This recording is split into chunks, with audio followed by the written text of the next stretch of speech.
अस्सलाम वालेकुम।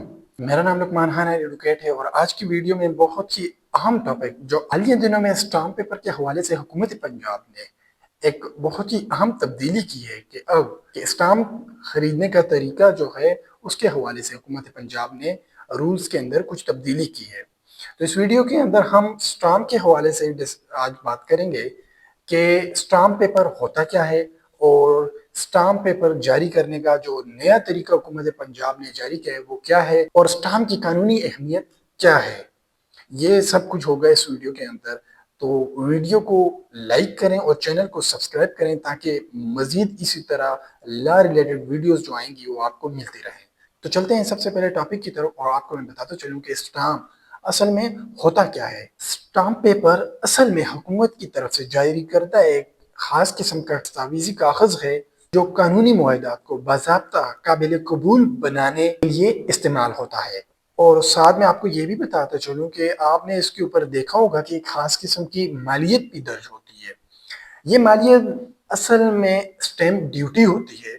स्टाम्प दो तरह के होते हैं, याद रखें। First one is judicial stamp paper and second one is non judicial stamp paper. तो मैं आपको मुख्तसरन बताते चलूं जो कि जुडिशियल स्टाम्प पेपर हैं वो कोर्ट फीस वगैरह के लिए इस्तेमाल होते हैं। लाइक आपने देखा होगा सिविल कोर्ट की इंस्टीट्यूशन होती है जब, तो उस इंस्टीट्यूशन के लिए जो कोर्ट फीस होती है वो जुडिशियल स्टाम्प पेपर के जरिए ही जमा की जाती है। नॉन जुडिशियल स्टाम्प पेपर जो कि सेकेंड टाइप है वो बे करारनामा, सेल परचेज एक्सेट्रा जो हमारे लोकल एग्रीमेंट्स होते हैं उनके लिए इस्तेमाल होता है।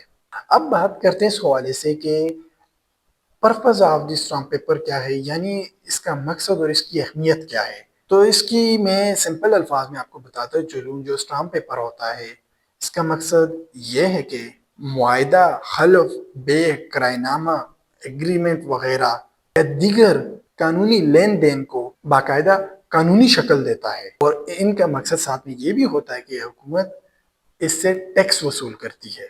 इसका फ़ायदा और अहमियत ये भी है कि स्टाम्प पेपर को बतौर सबूत अदालत के अंदर पेश किया जा सकता है बशर्ते के स्टाम्प पेपर को कानून के मुताबिक तैयार किया गया हो। इस हवाले से मैं आपको बताते चलूँ कि दी स्टाम्प एक्ट 1899 के सेक्शन 35 के मुताबिक कि स्टाम्प पेपर को दफातर वगैरह या अदालत के अंदर या पब्लिक ऑफिस जो भी हैं उनके अंदर इसे काबिल कबूल किया गया है। अब अगर आप कोई मुआहिदा या बेनामा करारनामा वगैरह आप कोई सिंपल से कागज़ पर या आम से कागज़ पर करते हैं तो उसकी क्या अहमियत है, तो वो मैं आपको बताता चलूँ। उसकी क्रेडिबिलिटी कम हो जाती है सादा कागज़ पर बे वगैरह लिखने या कोई भी मुआहिदा तहरीर करने से।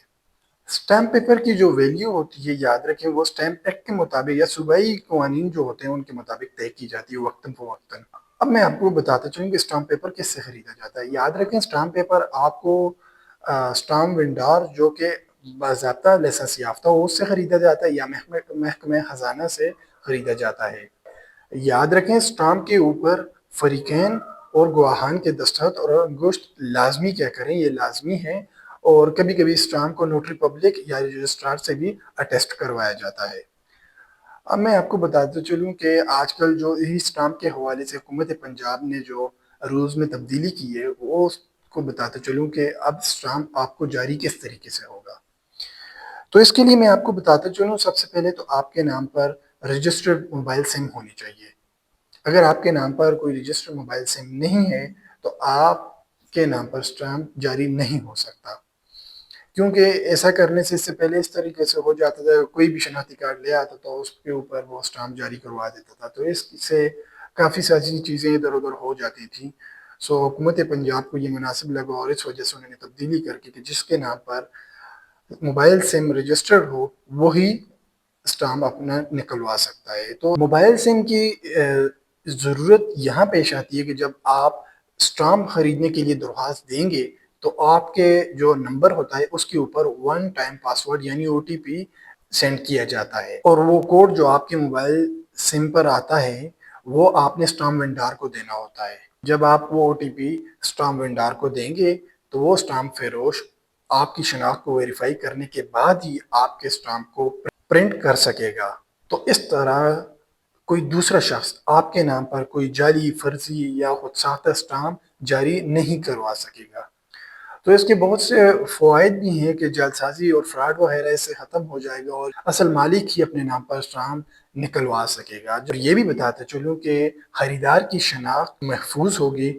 اب ای اسٹامپ صرف اسی شخص کو ملے گا جس کے نام پر رجسٹرڈ موبائل سم ہوگی، ورنہ اس کی درخواست مسترد ہو جائے گی۔ اس ویڈیو کے اندر میں امید کرتا ہوں آپ لوگوں کو اسٹامپ کے بارے میں نالج آ گئی ہوگی کہ اسٹامپ کیا چیز ہے، اسٹامپ کی کتنی اقسام ہیں اور اس کی اہمیت اور فوائد کیا ہیں، اور ساتھ میں جو حکومت پنجاب کی جانب سے جاری کے نئے رولز ہیں وہ بھی میں نے آپ کو بتایا کہ اب آپ نے ای اسٹامپ کس طریقے سے نکلوانا ہے۔ لیگل ویڈیو آپ کو پسند آئی ہوگی۔ اس طرح کی مزید ویڈیوز دیکھنے کے لیے چینل کو سبسکرائب کریں تاکہ ہر آنے والی نئی ویڈیو آپ کو مل سکے۔ شکریہ۔